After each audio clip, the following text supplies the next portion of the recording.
è fatto quando si riempie, quindi puoi stare qui un'ora come puoi stare qui tutta la notte e partire la mattina dopo. Sveglia all'alba, stamattina andremo in Sudan.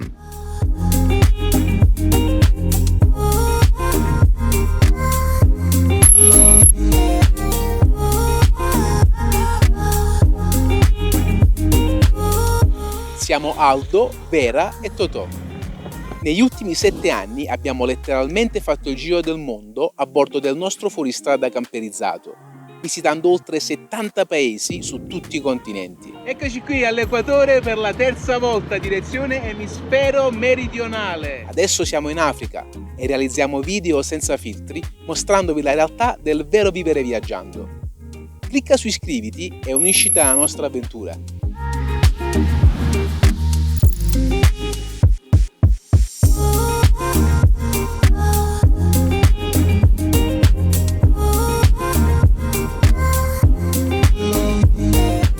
Fila per l'attraversamento di frontiera. Mamma mia. Chilometri di code. Chissà da quando stanno qua. Sono diversi minuti che camminiamo e non si vede ancora il confine.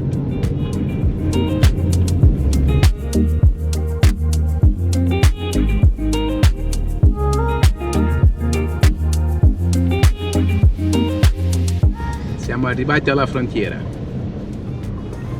Con Egitto. Egitto ancora. Sei pronta, amore? Ah, Che ore sono? sono le 10:10. La cosa importante è uscire dall'Egitto oggi, perché ci scade il permesso per la macchina, quindi Speriamo che non ci fanno problemi. questi aspettano solo pretesti per farti una multa. Pulitissimo. Che ti aspetti?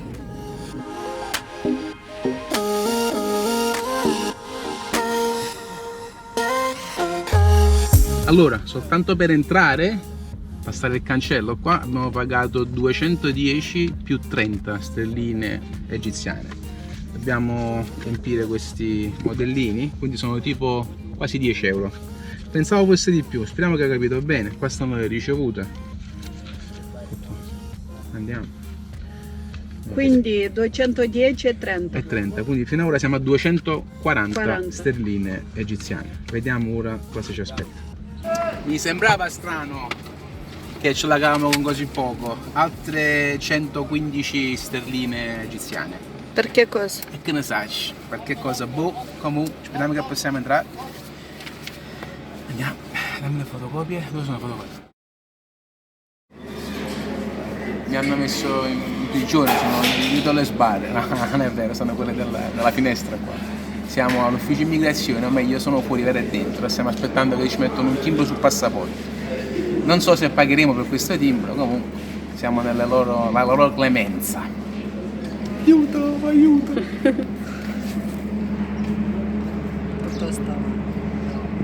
Allora, per il timbro sul passaporto non abbiamo pagato niente, anche questa è la bellezza di Vera. Però per avere il timbro sul carnet ci sono voluti 100 sterline egiziane, più altre 50 per fotocopia, ragazzi sono pagato 150, abbiamo fatto questione. Comunque vediamo se riusciamo a uscire perché ci stanno chiedendo un sacco di soldi. E niente, ora di togliere le targhe. Mi sono mancate le targhe che hanno girato il mondo, tutte distrutte. Rimettiamole. Allora, sono le 2, sono stanchissimo già, 4 ore qui in dogana, queste qua sono tutte le ricevute che abbiamo dovuto pagare semplicemente per lasciare l'Egitto, più i soldi spesi per avere... Sembrano Monopoli. Sì, vedo il Monopoli, Di diversi colori. ma basta che ti danno queste cose e chiedono soldi, quindi comunque è tutto ufficiale, il governo è una cosa un po' ridicola, addirittura altre 500, quindi 15 euro. Paga per stampo, paga per un Ogni altro cosa- stampo.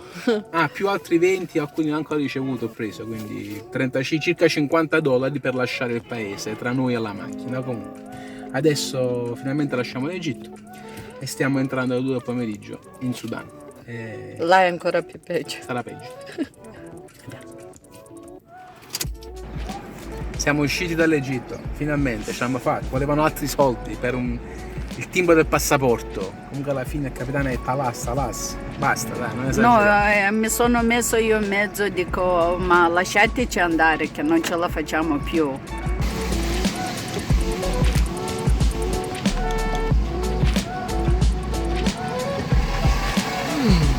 sembra promettente.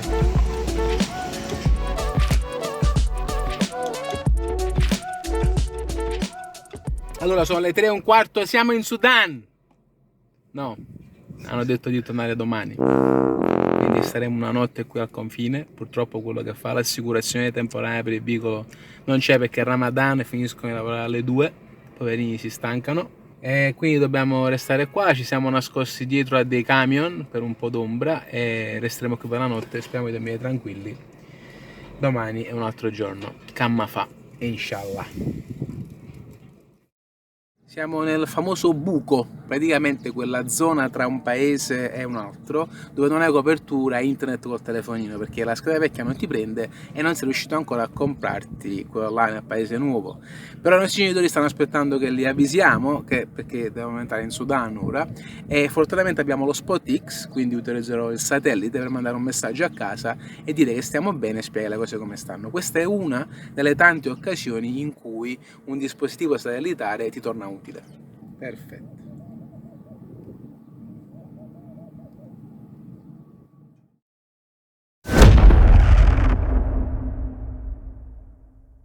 Secondo giorno, frontiera Egitto-Sudan. Sono stanchissimo, sporchissimo, ho urgentemente bisogno di uno shampoo. Di una doccia. Anche ovviamente. La frontiera apre alle 9, perché qua se la prendono comoda, forse alle 10 perché inshallah, quindi dobbiamo aspettare e spero di poter risolvere tutte le pratiche.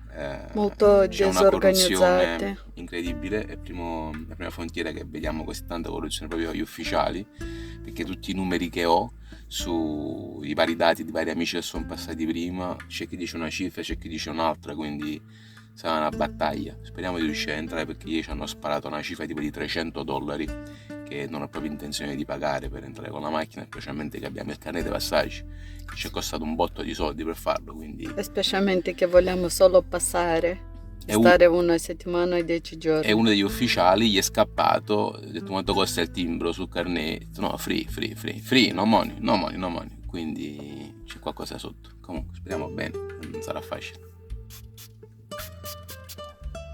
E mentre io vado a parlare con gli ufficiali, Vera è qui, farsi una maschera fatta in casa con una pezza e acqua di rose, lei si carica, lei è la mia arma segreta, la chiamo quando è il momento di chiamare rinforzi. Mi chiama quando non ce la fai più tu, sì. E tu ti stai caricando e sei pronta per esplodere. Esatto. We're gonna get them. Siamo parcheggiati in un luogo aperto, cioè questo qui si è venuto a fare la defecata mattutina, proprio tranquillo, una cagata a cielo aperto, come se niente fosse. Dai così, controlla se è tutto a posto, è uscito, vedi un po', perfetto. Mannaggia. Ho parlato qua con i camionisti che sono qua dietro a Border e praticamente mi hanno detto che ci vogliono almeno $200-250 americani, quindi ho chiesto loro, dice questi qua sono i soldi che spendono. Mo vediamo che fanno, sono 9:30, non hanno ancora aperto, quindi sono qua a Border, speriamo di passare. Allora, sono nascosto nel bagno, cesso, perché praticamente l'ufficiale all'entrata non voleva farmi entrare, ha detto tu dai tutti i documenti a un sudanese, i soldi, e alle 2-3 entri, aspetti in macchina. Dice, guarda, io sono venuto già ieri, so cosa fare, fammi entrare l'immigrazione. Ho detto no. Ok, guarda, i soldi non ce li ho, fammi andare al cambio, almeno così posso prendere i sudanesi e i pound sudanesi. E dice no, devi andare via. Allora sono entrato e ovviamente questa a gridarmi dietro, io vedevo se c'era qualche militare che mi puntava il fucile addosso, sono riuscito a infilarmi nell'ufficio immigrazione, una paura perché possono detenermi, quindi è venuto questo qua, ha detto no, devi andare via, ho detto posso andare in bagno? Ho detto no, dai, fammi andare in bagno, mi sto facendo addosso. E mi ha detto ok, dammi il passaporto, quindi si è preso il passaporto e ha detto ti aspetta all'uscita, vai in bagno e poi esci. Quindi però mi sono nascosto nel bagno e sto vedendo che cosa devo fare. Mannaggia la miseria, sarà una giornata lunghissima. Allora, è quasi mezzogiorno, mi hanno fatto uscire da Border, ancora niente, nessuno sembra vuole aiutarmi. Non siamo riusciti neanche a cambiare i soldi, quindi tutto a posto. Speriamo bene. Allora. Selfie.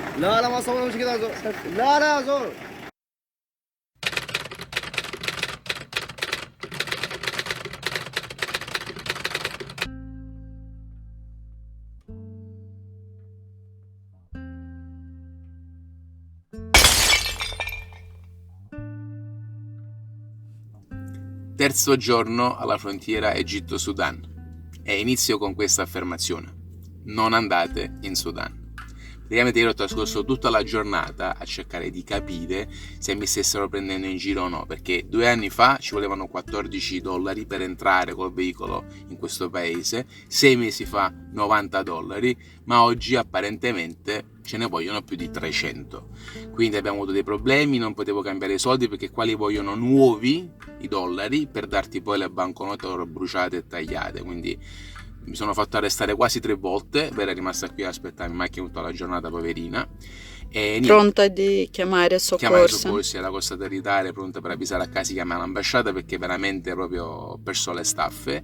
E niente, alla fine è così. Queste qui sono tasse, ho parlato con il capo della governative e purtroppo i camionisti pagano ancora di più, quindi ho chiesto in giro, ho chiesto a tutti, non è possibile che tutti quanti mi stanno pigliando in giro, anche la gente egiziana che passa qua col camion, quindi c'è un governo molto corrotto. Mi ha detto un ultimo alla fine, ha detto questi si prendono questi soldi e se li mangiano fra di loro, e quindi è semplicemente ridicolo. Comunque io sono riuscito a entrare, quindi ho il mio passaporto timbrato, Totò sul carnet ha il timbro d'entrata, però non ho pagato le tasse governative perché non sono riuscito a cambiare i soldi, ieri poi quelli del cambio valuta se ne sono andati via, e Vera non ha il timbro d'entrata sul passaporto, quindi siamo in una situazione un poco mistica. Praticamente ieri, perché siamo usciti fuori al cancello, volevano anche cancellarmi il timbro di entrata, quindi annullare il mio visto, e ho detto scusa, dove lo vado a prendere? Qua che torno in Egitto, a Cairo, non che posso costa rientrare. $150. Fammi stare qua, non mi muovo. Ho detto addirittura guardate, non vi fidate, arrestatemi. Avrei passato una notte in prigione pur di non fare sta tarantelle. È ridicolo. Comunque alla fine sembra che hanno capito che non scappiamo via, e spero oggi di poter terminare le pratiche perché non ce la faccio proprio più, onestamente. Pure io.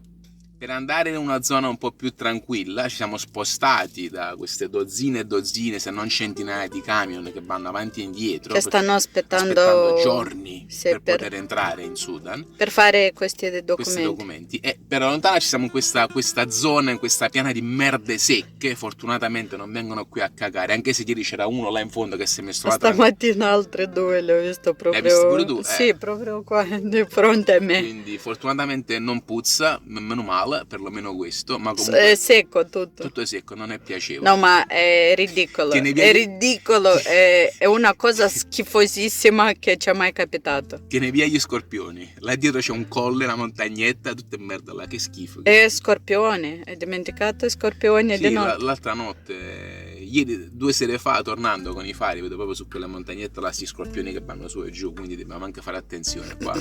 Siamo nel deserto ed è primavera, quindi escono fuori. Vabbè, andiamo dai.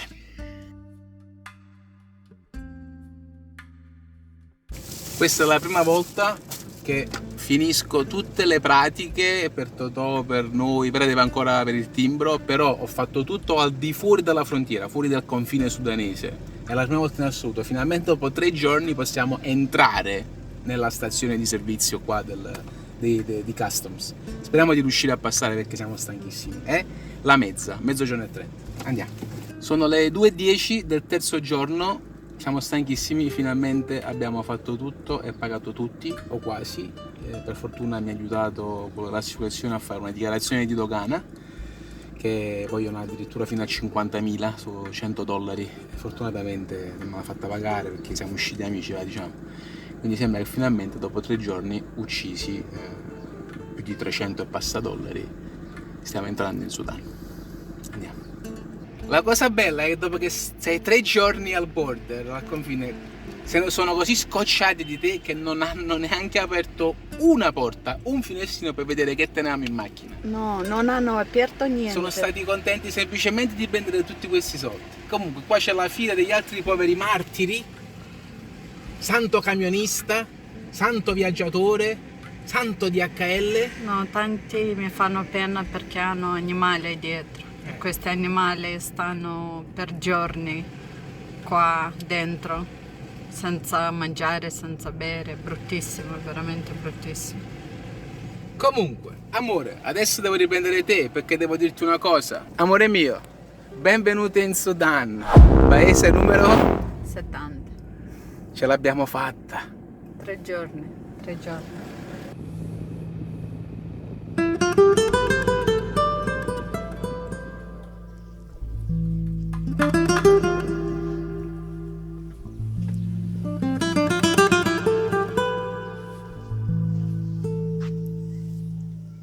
zanzare, vediamo. Pieno di zanzare. Primo tramonto in Sudan. Pieni di zanzare. Strapieni di zanzare. Si è popolato. Qua qualche ora fa era vuoto, siamo a Wadi Alfa. Wadi Alfa, prima cittadina in Sudan. E oramai è qui, siamo in Africa, Africa nera, siamo arrivati. Ecco. Dal Sudan incomincia. Sembrano molto tranquilli. Che sono in indigestione da poco. Ridono. Wow, quanto si è popolato. Era vuoto. Non sì. era nessuno qua. Tutti nascosti in casa. È Ramadan, si fanno vividi, si attivano di notte. Quindi speriamo che mo troviamo quello del cambio acceso. Sì. Guarda questo che tuk qua per l'albero di Natale, vai così. Comunque ci siamo lavati nelle moschee con le docce di una pulizia incredibile. Eccola là, si è aperto il parcheggio.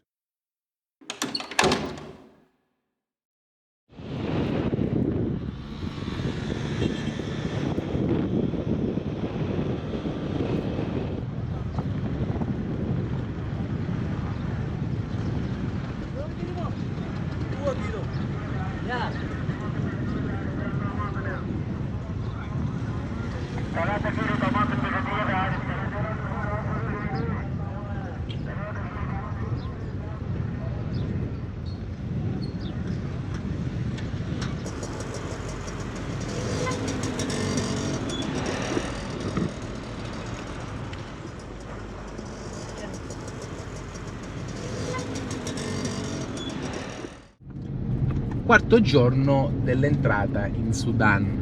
Come direte voi, quale quarto giorno? Questo è il primo giorno in Sudan? No, è il quarto, perché dopo che sei avuto il timbro sul passaporto hai 72 ore per poterti recare all'ufficio immigrazione della cittadina più vicina per fare la registrazione come alieno, come turista, che costa altri 11.000 sterline sudanesi, che sono circa $20 a persona, quindi $40. E quindi stamattina a perdere 2 ore, fotografia, fotocopio contro fotocopio, compilare il modellino, e peraltro il sistema non funzionava nemmeno, ho detto torna domenica. Alla fine sono riuscito a fare un accordo con il militare che mi manderà la ricevuta WhatsApp. Un altro talloncino sul passaporto, quindi hanno preso una pagina e un terzo, e questo è un problema per noi che viaggiamo tanto, però quindi tiriamo le somme. Una coppia che viaggia con un fuoristrada camperizzato, perché non so un van, un camper quanto costa, per entrare in Sudan ci vogliono ad oggi, aprile 2023, $620 americani. Non so ancora se pagheremo qualcosa all'uscita, e questi soldi ti danno diritto a 15 giorni di transito, perché se stai un giorno in più paghi 1.100 o 11.000, perché ma non si è capito, quindi o 3 o 30, 20 e passa dollari in più al giorno di mora. Dici tu, vabbè, però il Sudan ti offre le infrastrutture. No, un cazzo. Non ci sono strade, questa qui è la principale, è una strada a doppio senso, 2 corsie, passa di tutto. Ospedali, librerie, centro informazioni, niente, non c'è niente, è tutto carissimo. Un litro d'acqua costa $1,50. Un rotolo di carta igienica costa $2. Una povertà assurda. Bevono acqua dal Nilo, quindi penso lo faremo anche noi, speriamo che riusciremo senza problemi e non avremo nessun risentimento. E niente, quindi purtroppo questa è la situazione. Ci siamo già fatti IVA 31%, una cosa che non ho mai sentito prima. Quindi abbiamo capito già che la situazione politica fa piangere, e quelle persone che sono al potere arraffano quanto più possibile, e il resto è tutta povertà. La gente sembra buona, ci hanno detto di fare attenzione a Khartoum, che è la capitale, cioè là c'è il ladruncolo che si può prendere il telefonino, ma veramente sopravvivono. Siamo nell'Africa vera, questi sono i classici negretti, poveri, secchi, magrolini, che stanno sopravvivendo. E loro però ti vengono col sorriso, comunque sono tranquilli, insomma non è che un po' invadenti, ma li vedi, sembrano buoni di cuore. Quindi questa è l'impressione. Peccato, abbiamo bruciato un mese di budget, perché noi questi sono i soldi che spendiamo in un mese, che avremmo potuto tranquillamente utilizzare qui e aiutare questa povera gente. Quindi a causa di questo governo così corrotto e che non si capisce questa grossa inflazione, non vedremo niente, anche perché c'è poco da vedere, ma compreremo pane, acqua e carburante per uscire da qui il prima possibile, perché purtroppo non possiamo permettercelo, non vogliamo. Abbiamo preso la SIM card, il telefonino, scheda Sudani, ci sono 3 compagnie, questa qui dovrebbe essere la più veloce, costosissimo, limitazioni, ha bisogno del VPN lentissimo, dice hai il 2G, inshallah, forse 3G, Khartoum forse 4G, penso proprio, e abbiamo pagato $5.010 per un pacchetto di 10 GB, valido una settimana, e la scheda del telefonino. Non prende niente, anche mandare un messaggio vocale WhatsApp devi aspettare 3 minuti, quindi stanno molto indietro e non sono assolutamente pronti per il turismo, quindi la mia affermazione di ieri, non andate in Sudan, resta ancora, quindi tra Sudan e Etiopia stanno rendendo molto difficile il tragitto verso sud per chiunque volesse intraprendere questo viaggio di andare in Africa con il proprio veicolo. Comunque abbiamo lasciato Wadi Halfa e stiamo andando in direzione Khartoum e niente, stasera speriamo di trovare un bel campeggio vicino al Nilo per far contento Vera che voleva andare lì. Quindi questa è l'entrata in Sudan.